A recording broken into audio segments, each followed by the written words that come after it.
The recent bull market of 2023 has shown us all how important it is to stay invested and how investing can be a great way to generate long-term wealth. Unfortunately, for many of us, we stopped investing when the stocks went all down and we missed out on once-in-a-decade opportunity to really strengthen our net worth. I actually started my channel in September 2022, right in the middle of the bear market, to show investors that investing is for the long run. And in this video, I'm going to answer one question that I get all the time. What stock should I pick as a beginner? For me, the answer is always the same. I will never recommend a specific stock. This might not make any sense to a beginner, but I don't believe in investing in individual stocks. And you might think, isn't that how the stock market works? Well, yes. However, investing in individual stocks, in my opinion, is a very dangerous game. The upside could be very good, where a company could go up 1,000%, 10,000%, whatever. You can make a lot of gain in the future. However, the downside could be that the company could go to zero. You could lose all the money that you put into a company. And as a beginner, that's going to completely deter you from investing. You're probably going to stop investing if the only company that you invested went down 100%. Furthermore, diversity is the name of the game when investing in stocks. So as a beginner, we should know that the stock market goes up as a whole. Although we would like to believe that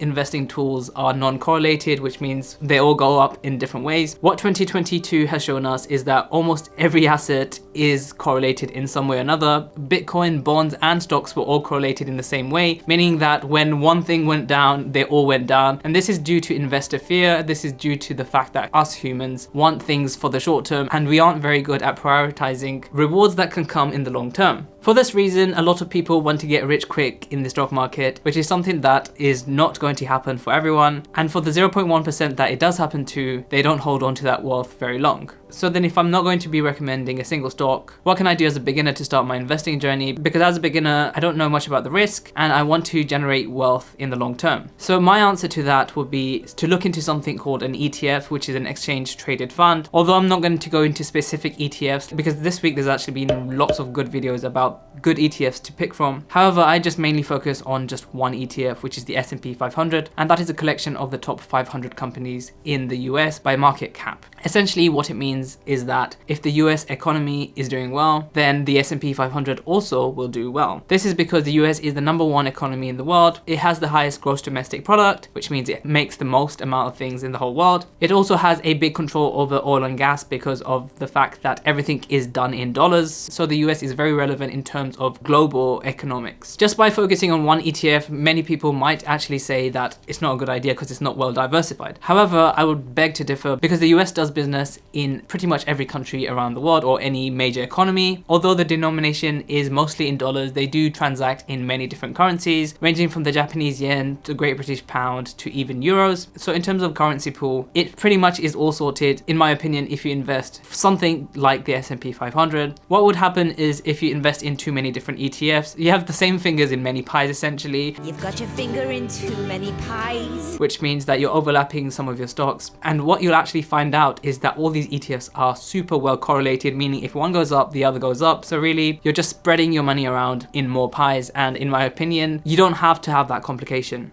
And it's my pie that doesn't get a figure in.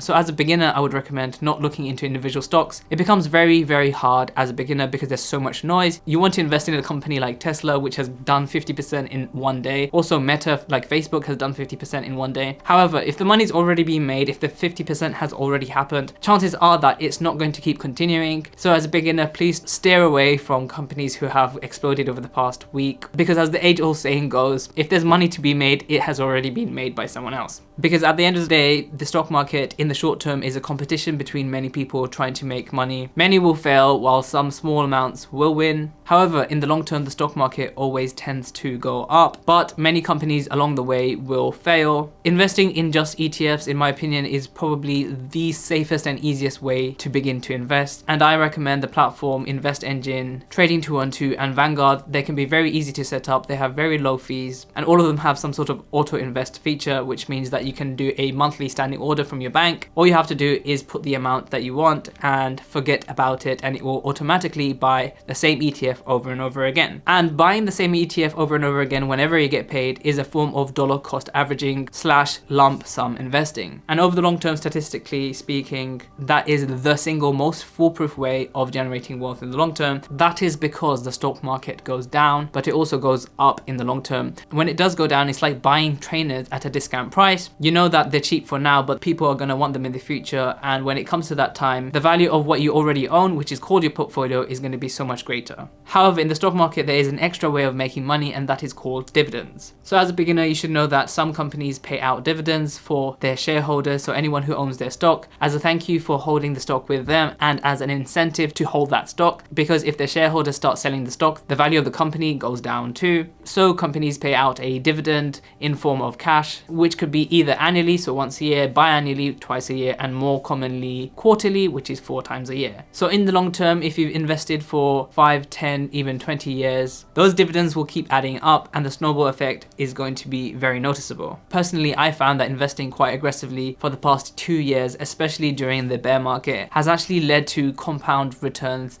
that I can't even fathom. For example, back in December 15th, less than 2 months ago, my entire net worth was £67,000. Today it stands at £80,000, which is a £13,000 gain in less than 2 months, which is like £7,000 a month. And I can tell you that I don't get paid that much per month. And to make matters even juicier, most of this was invested in a stocks and shares ISA, meaning that I don't even have to pay tax on most of these earnings. That just goes to show that compounding does happen very, very slowly. However, the more aggressive you can contribute to your portfolio, the more you can contribute monthly, it really does start adding up. And there will reach a point like any exponential journey where the amount you start getting every week, every month just becomes so mind-bogglingly high.